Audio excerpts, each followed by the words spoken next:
আসসালামু আলাইকুম, সবাই কেমন আছেন? আশা করছি সবাই অনেক ভালো আছেন। আমিও আল্লাহ তাআলার রহমতে ভালো আছি। এই ভিডিওটা হচ্ছে ঈদের দ্বিতীয় দিনের ভিডিও। আমাদের বান্ধবী আমাদের সবাইকে দাওয়াত দিছে, তো আমরা তার বাড়িতেই যাচ্ছি। আমি আর উদিতা একসাথে যাব। ও আসলে আমাকে ফোন দিবে, দেন আমি বের হব।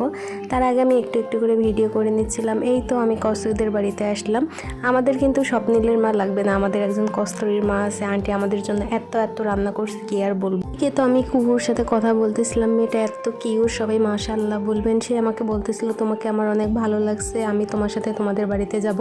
কিন্তু সে তো কান্না করে, এই জন্য আর নিয়ে আসা হয়নি। আমি আর কুহু মিলে একটু একটু করে ঢং করতেছিলাম, কিন্তু দেখলাম সে আমার থেকেও ছবি তোলা পাগল বেশি। এক করে আমার সব ফ্রেন্ডরা চলে আসলো, আর এইদিকে কস্তূরি আমাদের জন্য শরবত বানাইছে। শরবতটা এত ভালো হয়েছে, মেয়েটা এত রান্না পারে, মানে সব ধরনের রান্নাই পারে। আমি তো আগেই বলেছি আমাদের স্বপ্নিলের মা লাগবে না, আমাদের একজন কস্তূরির মা আছে। আন্টি দেখেন আমাদের জন্য কত রকমের আইটেম করছে। এখানে বাদাম ভর্তা, মাছ ভর্তা, ঢেঁড়স ভর্তা, আলু ভর্তা, সাদা ছিল ইলিশ মাছ, কাবাব, বিরিয়ানি থেকে শুরু করে আন্টি অনেক কিছু বানাইছে আমাদের জন্য। আর প্রত্যেকটা খাবার এত মজা হয়েছে, কি আর বলবো, মানে আপনারা না খেলে বুঝতেই পারবেন না।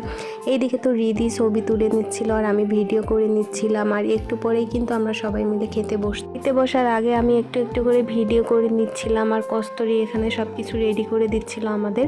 এই তো আমি ভাত খেয়ে বিরিয়ানি খাচ্ছিলাম। গাইজ আপনারা বিশ্বাস করবেন না, মানে আমি এত এত খাইছি, আমার পেট একদম ভর্তি ছিল।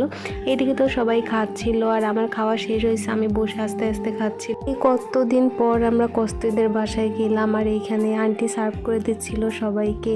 আর এই তো কুহু ফোন দেখতেছিল আর খাচ্ছিল, আমি একটু একটু করে ওর ভিডিও করে নিচ্ছিলাম। বাচ্চাগুলোকে আমার অনেক ভালো লাগে, মেয়ে বাচ্চা হলে তো কোনো কথাই না। এই তো খাওয়া দাওয়া শেষ, আমরা এখন ঘুরতে যাবো। এই তো আমার বান্ধবী এইদিকে সাজুগুজু করতেছিল আর আমি চুপচুপ করে ভিডিও করে নিচ্ছিলাম। আর আন্টি আমাদের সবাইকে আইসক্রিম দিচ্ছিল, মানে খাওয়ার উপরে আসি আর কি। আর আইসক্রিম তো আমার অনেক ভালো লাগে। একটু পরেই আমরা আঙ্কেলের রুমটা দেখতেছিলাম, অফিস রুমটা। আঙ্কেল কিন্তু অনেক শৌখিন একজন মানুষ, আর আমি ভিডিও করতেছিলাম। আপনারা দেখতেই পাচ্ছেন যে অফিস রুমের অবস্থা এরকম, মানে এত সুন্দর করে ডেকোরেশন করছে, আমি তো দেখে একদম অবাক হয়ে গেছি। আর এই তো আমরা কস্তূরি বাসা থেকে বের হইলাম।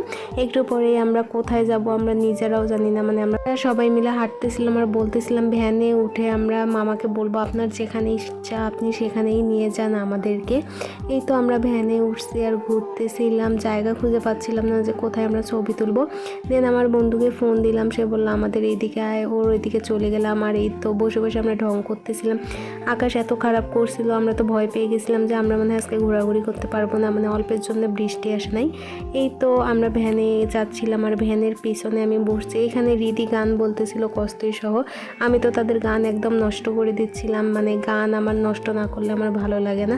আর দেখেন আমি খিলখিল করে দাঁত বের করে হাসতেছি আর একটু একটু করে ভিডিও করে নিচ্ছিলাম। এর জন্য এত এত বেশি গাড়ি ভাড়া বাড়াইছে, কিছু বলার নেই। মানে 1.5 ঘন্টা ঘুরছি আর উনি আমাদের কাছে 800 টাকা চাচ্ছিল। এই তো আমার বন্ধু আমাদের গাড়ির পিছু পিছু আসতেছিল, সে আজকে আমাদের ছবি তুলে দিবে আর ঘোরাবে।